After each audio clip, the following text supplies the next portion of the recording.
Hi, hello, namaste. Welcome back to our channel Balaji English Language Learners. This is Jyoti. Today we are going to step on to day 4. Day 4. What are we going to learn in day 4? In day 4, we are going to read about sentences, phrases, and clauses. Sentences, phrases, and clauses. Let us have a look. Let me share the screen with you so that you will get a very good and a clear idea. This is the notes which I have written on my own. Like I have collected the resource materials from many sites and have made it very easy for you people. I'm telling you everything in easy language. That means that you can easily capture the content. Let us see how come we are going to capture the sentence. What is a sentence? Sentences are a group of words, as you already know. Yes. What are sentences? Sentences are a group of words. And for every sentence, it should be complete in meaning. So complete in meaning. So I also say that it should contain a subject and a predicate. What is a subject now? Subject is nothing but what or whom the sentence is talking about. What or whom the subject or the sentence is talking about is the subject, while the predicate tells something about the subject. Suppose if I say, she is reading a book. So let me write an example so that you get a very good clear idea.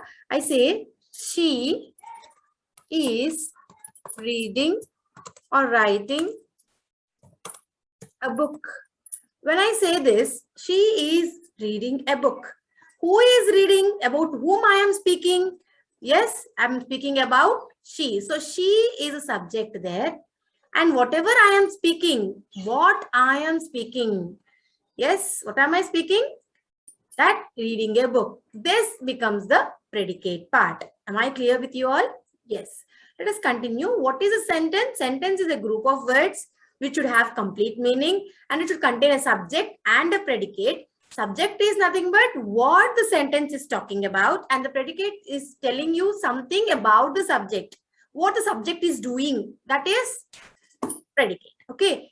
It could convey a statement, question, exclamation, or a command. Like if it is a statement, I'll just declare it. If it is a question, I'll ask you a question. If it is exclamation, it comes from your heart, right? I'm not telling, or I'm not having anything pre-planned in my brain. I just say it. Like suppose if you see a very good and a beautiful painting, you say, wow, that's a very beautiful painting. How do you say that? You will not see and tell that this is, I have to, after seeing this painting, I have to say, wow, this is a beautiful painting. You will not have any pre-plans in your brain. You'll just tell it out. That something, a sudden or a strong feeling which comes from your heart or your brain is nothing but exclamation. And if you command is nothing but order. Get out of my class. It's also a sentence, right? Let us see an example here for a simple sentence. Pushpa reads a book. What is Pushpa doing?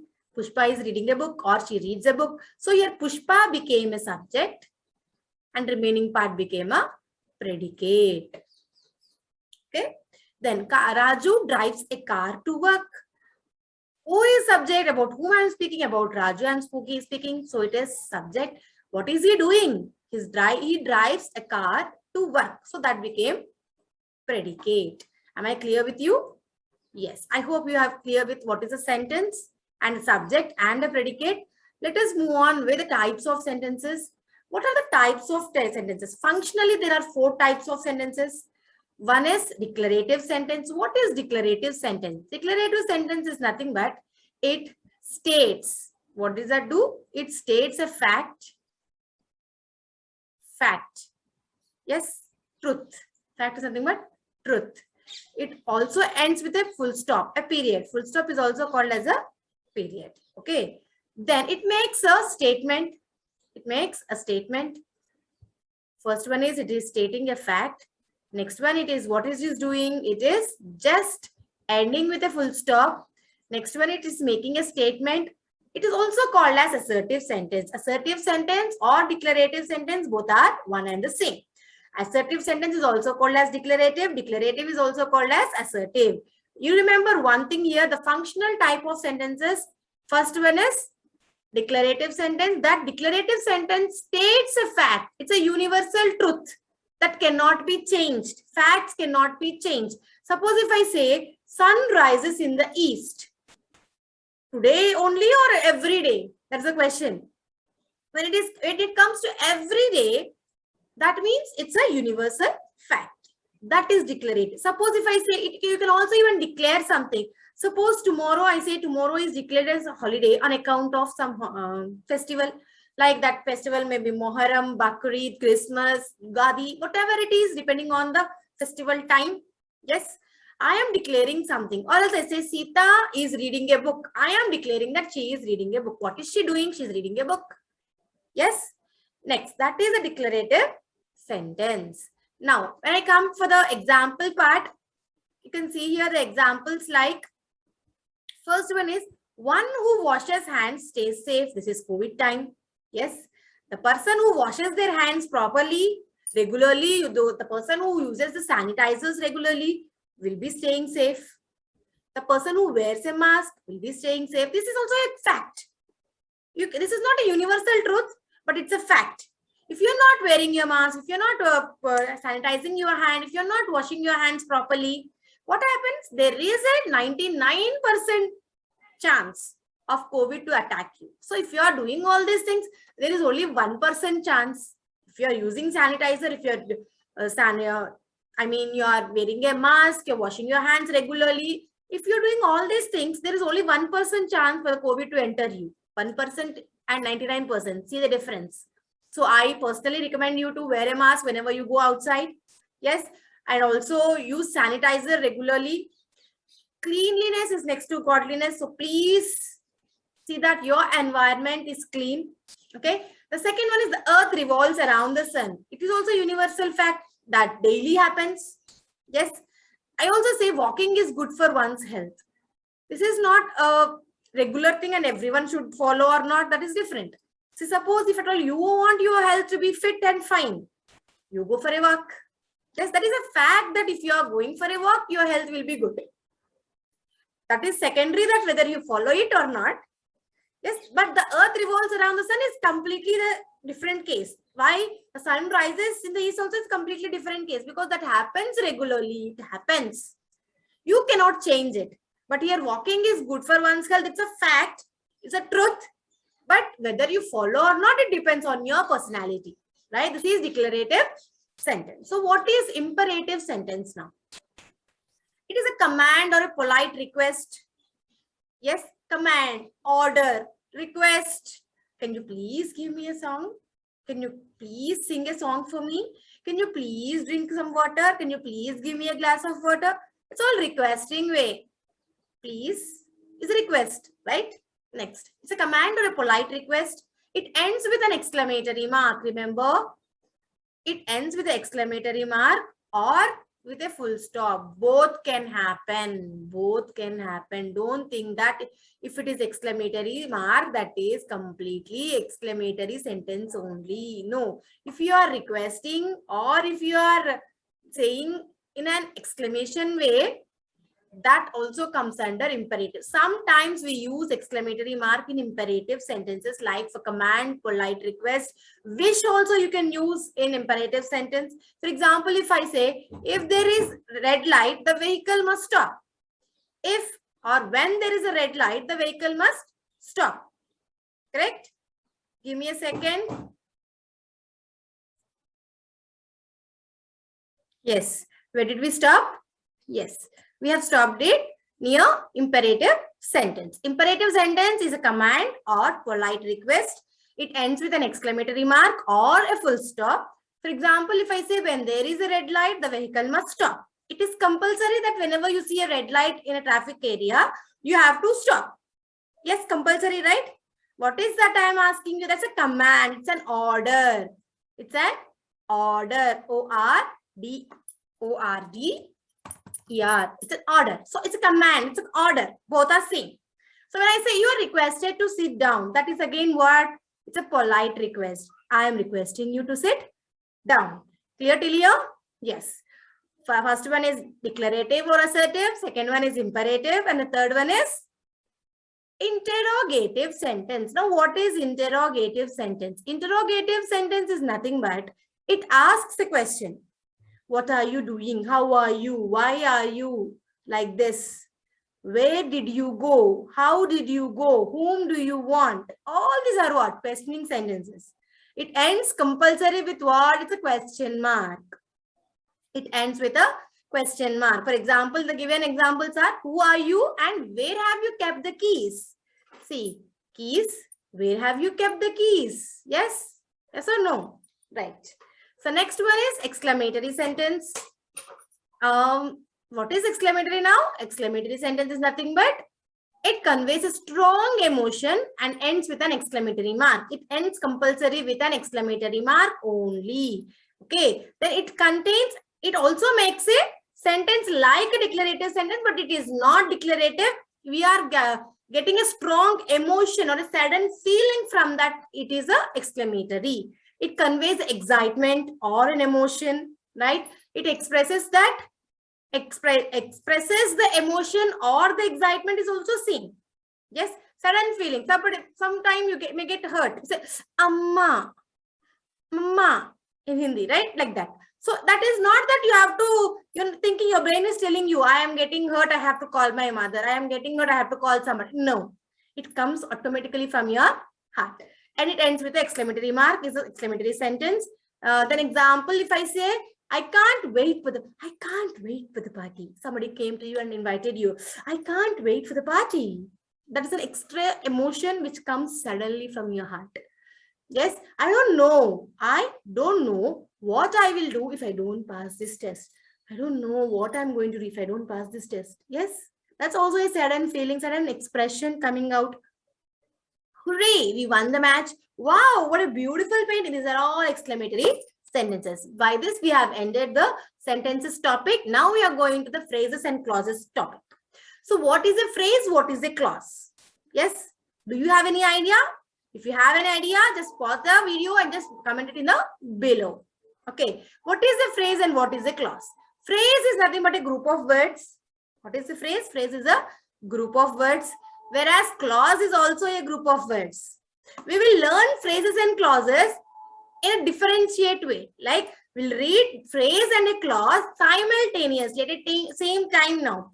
Phrase is group of words, whereas clause is also a group of words. Similarity. It is a part of a sentence, whereas this is also a part of a sentence. Yes, this is also a similarity. What is the similarity between a phrase and a clause? When somebody asks, you can say that phrase and clause both are group of words and also a part of a sentence. Both are a part of a sentence. So what is the difference is that in a phrase you does not have subject and verb agreement. That means in that you will not see any subject or a verb. But whereas in a clause, you find that you definitely will have that subject as well as a verb form. For example, if I say on the table, O-N on, T-H-E the, table, T-A-B-L-E, table. If I say on the table, what is that? When I said on the table, it's a phrase. Why I am calling that as a phrase? Can anybody tell me? Yes? Yes. It is nothing but why I am telling, because it is not having any subject under the table, on the table, in the kitchen. Yes, these are all phrases. Why I am calling it as a phrase? Because there is no subject and a verb agreement in the sentence structure. This is the main part which you have to identify. Okay. Suppose I give you an examples here. Let me write the phrases examples. Phrases examples are on the table. Next, I give you under the tree. Next, if I give you near the wall. Near the wall. W-A-L-L, wall. Near the wall. Next, if I say on the roof. If I say at the door. These are all what? Phrases. Because in all these sentences, we don't have any type of subject or verb. Do you have any subject or verb? You might have said, you can say the table. Table is not the subject there. Table is an object there, because subject about whom we are talking, about what we are talking is a subject, right? So there is no subject, no verb. So these are all what? These are all phrases. These are all phrases. So now what is a clause? I give you an example. Like it should have certainly, I mean surely it should have a subject and a verb. And it could be used as a single part of speech also. Single part of speech also we can use. Okay. For example, if I say, I'll tell you the sentence called Shiva goes. Okay. Shiva goes. If I say subject is there, verb is there. But we did not mention where they are going. Correct? You might have tell me that they did not mention where they are going, but how did you tell that it is a phrase? It is a clause. I can say that it is a clause only because we have subject Shiva and what is he doing? Verb goes. There is no need that we have to know that where is he going. But if I say under the tree, what under the tree? Who is sitting under the tree? What is there under the tree? That is a question mark. Shiva goes. That means Shiva is a person who is going wherever we want to go, he can go. Suppose if I say Ragini laughs. This is also a complete sentence. Like clause. It's a clause. It's not a complete sentence, but it's a clause. For example, if I give you a sentence, can you identify both the what I say? I want you to identify both the subject as well as the predicate. If I give you a sentence called she, you can't see, right? Let me change the color of it. Yes, now you can see. She laughs at shy people. She laughs at shy people. This is a one sentence.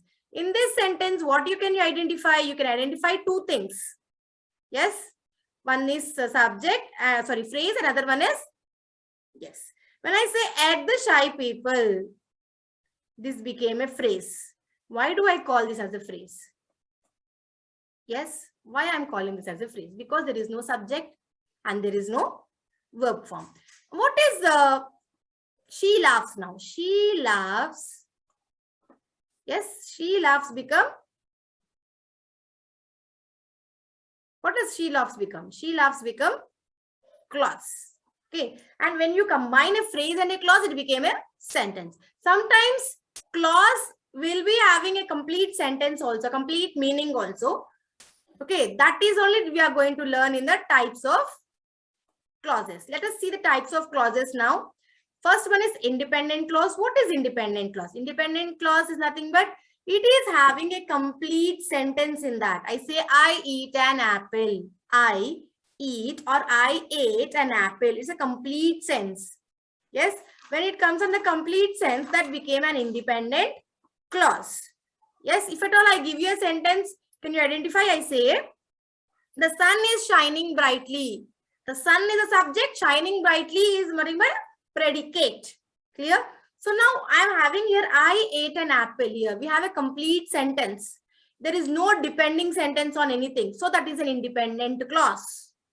I am going to market. That is also an independent clause. I will run home. That is also an independent clause. Clear?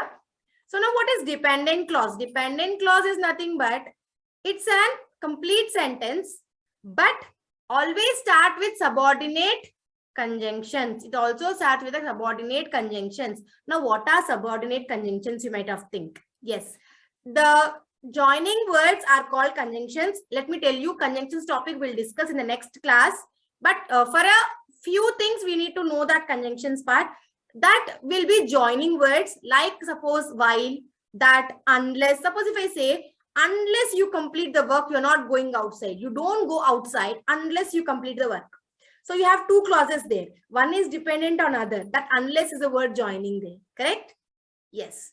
So this always start with a subordinate conjunctions. Unless you do that, you are not supposed to do another work. Okay. Suppose if I give a sentence called, let me give a sentence. You can easily identify. Although it was raining, comma, he went home.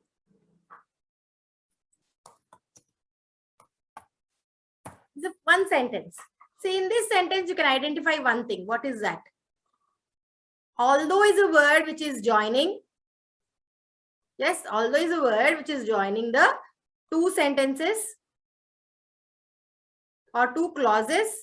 First part of clause is what? It was raining. Second one is he went home. We are joining it. We are using a subordinating conjunction.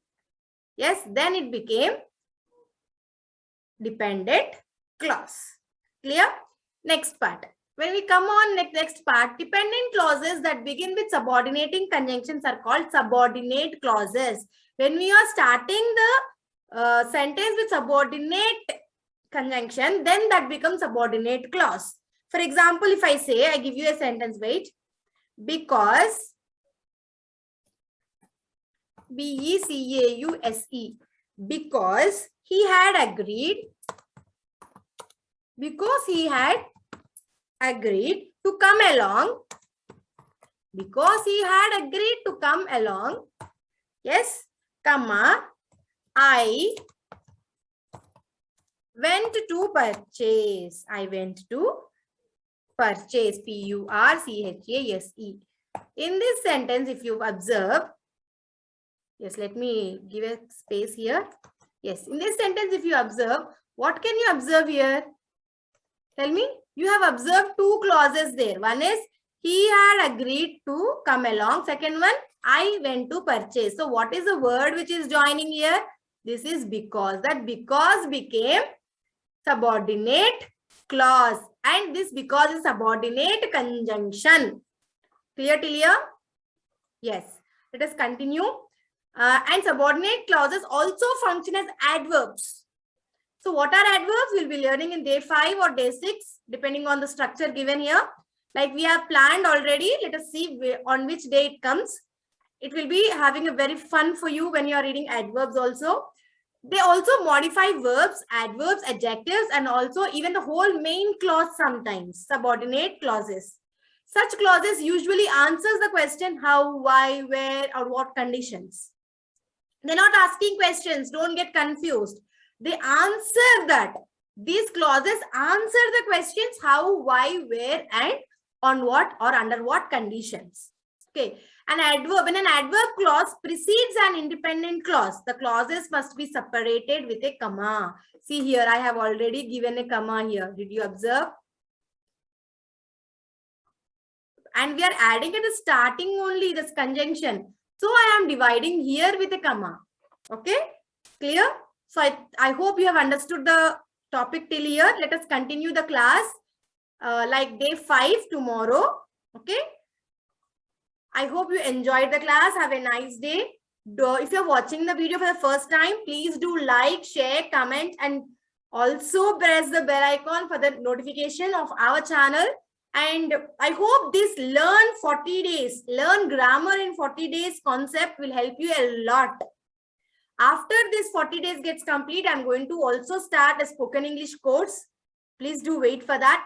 And do remember that after completion of this course only, let us complete the grammar. We'll just have the grammar grasp. Yes, we'll just grab the grammar points. Then we will use these grammar points little bit, not completely, in our spoken life also. Firstly, we'll start with the spoken English, means we'll not have lot of burden on our heads. Simple things we'll be learning starting, like the daily used words. We're already having the daily used words little bit, but I'm going to plan in a different way. We are going to plan in a different way.